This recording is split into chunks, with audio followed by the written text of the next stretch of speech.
Hello and welcome to Chapter 11, Part 2. I got cut off on the Part 1, so please don't forget to take those notes from Part 1 and submit them, all right? And also now I'm going to ask you to write notes for Part 2, right? Video 2 in Chapter 11. So let's get going. I think we're left off with Windows Group, Work Group, and Home Group. Um, Home group or work group, this is when you have a network at home that is peer-to-peer. No server is involved, so that can easily be set up.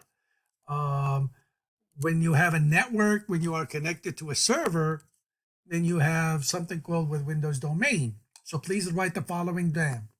The domain forms a logical group of a network of computers that are shared in a centralized directory database of users' account information and security. A Windows domain is a type of client-server network. Okay?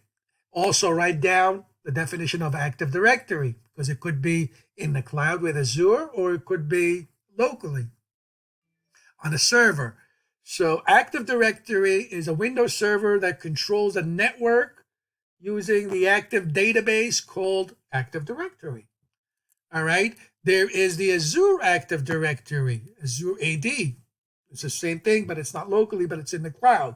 It manages users in the cloud and creates, I'm sorry, and creates a virtual network of users connected through the internet. Whereas the AD is managed by Windows server installed on a private computers in a company's premises. Azure AD runs in the cloud from 28 Microsoft data centers around the world that offers Azure AD as a public service. Windows 10 Professional and Business Editions allow work-owned devices and personal devices to join Azure AD. Windows 10 Home Editions and all editions are not, and Windows 8 and 7 don't support Azure AD. All right?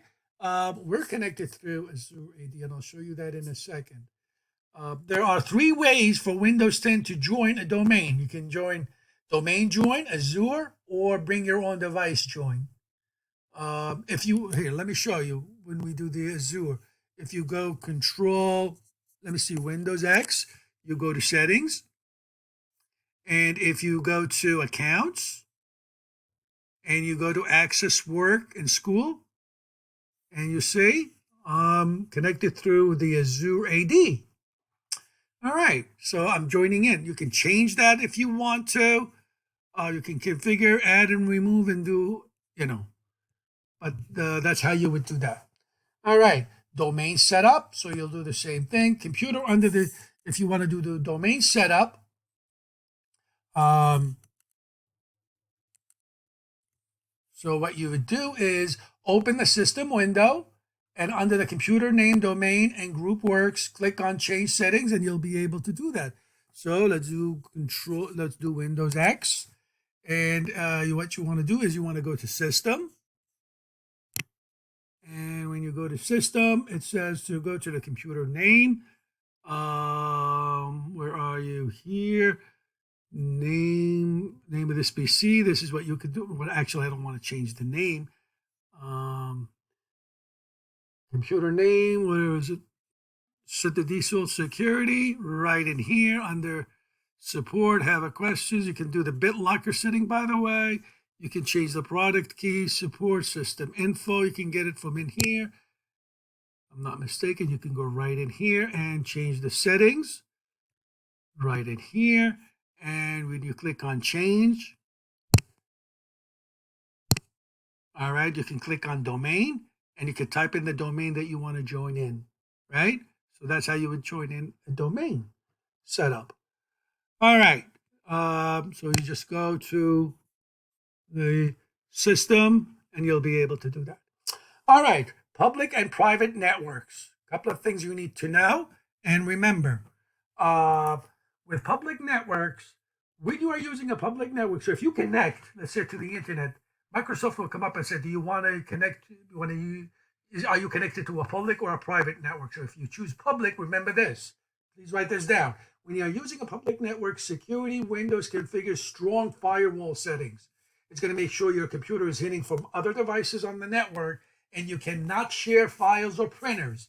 This option is the most secure. So if you are somewhere in an airport or in a coffee shop, you probably want to use a public network settings. It's the most secure. Private networks is when private network security, the computer is it's discoverable. You can discover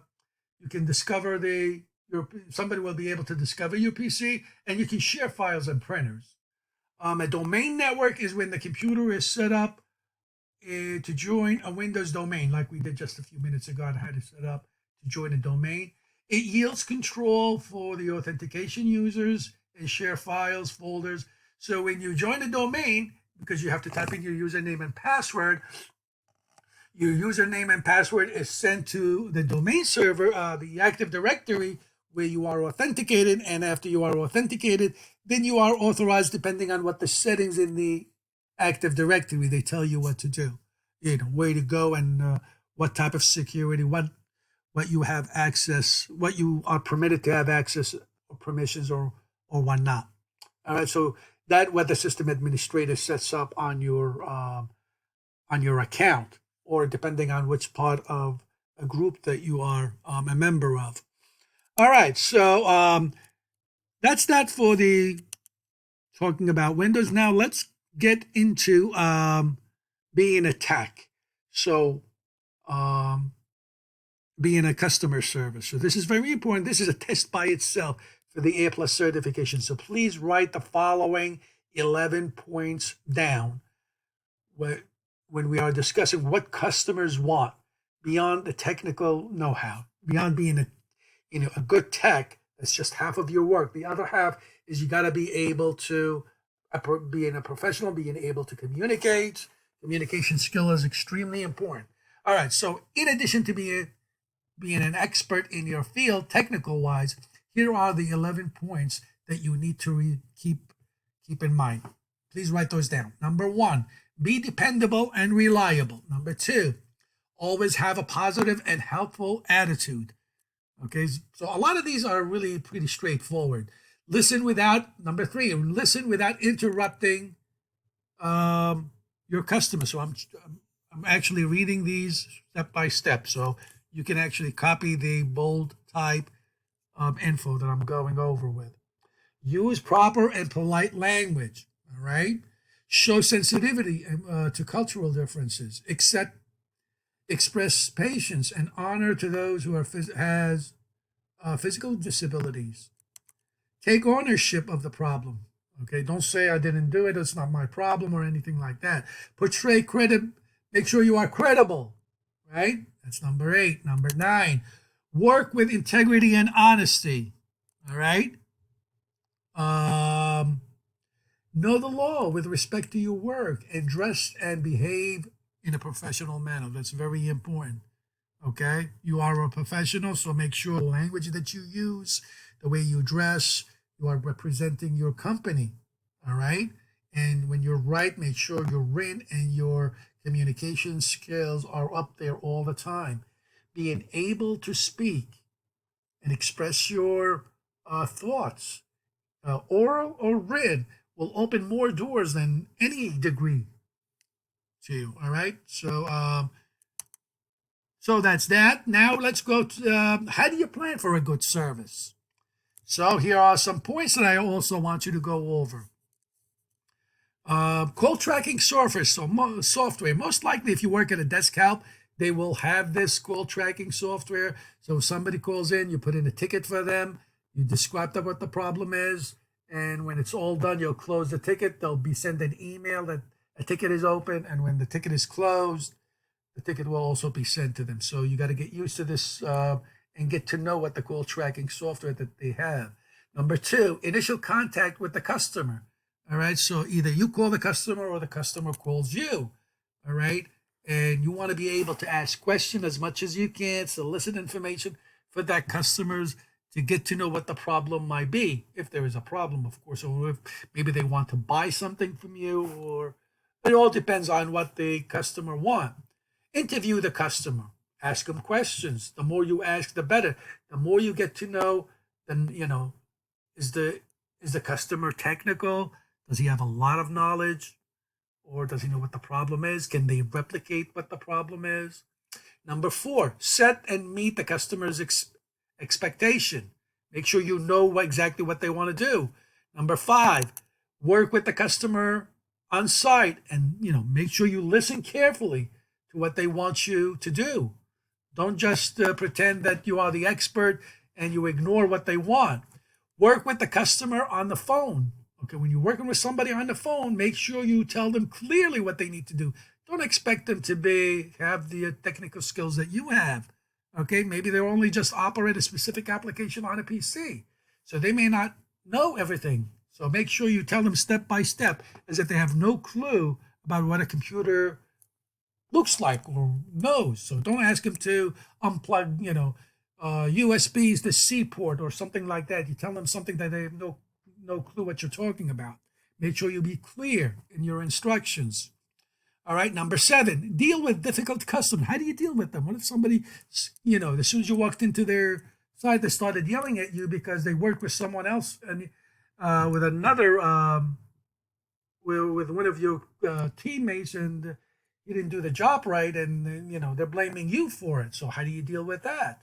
Make sure you when the customer is overly confident. Some customers, they think they know what they're doing, and they hold back information from you, so you really don't know what the problem might be, and they're trying to give you a hard time, right?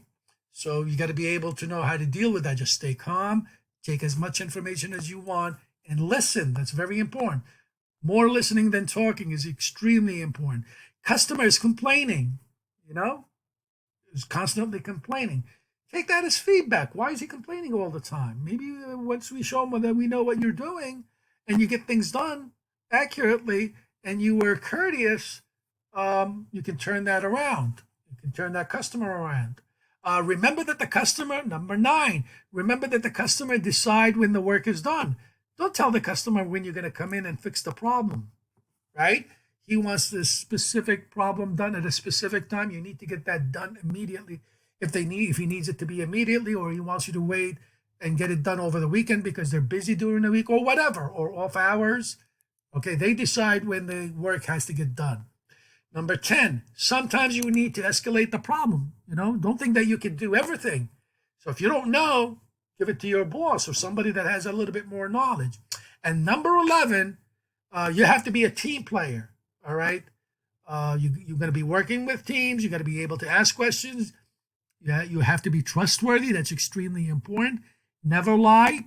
And if you make a mistake, admit to it and move on. All right. You have to be trustworthy. That's extremely important. All right, those are very important. Believe it or not, you're going to be asked a lot of questions, even though they may sound common sense on the EPLA certification. Those questions will come up, and they want to make sure that you are a professional. This is your first foot into the IT world. All right, so take that seriously. Remember, half of your skills are going to be technical, and half of them are going to be your customer service, your communication skills, orally and written, and the way you present your company, and that's how you grow. This half is what's important. That's what's going to get you into the management and going up the level. All right, so write these notes down. That closes chapter 11. Don't forget to submit those as homework, and I'll see you in chapter 9. Chapter 12.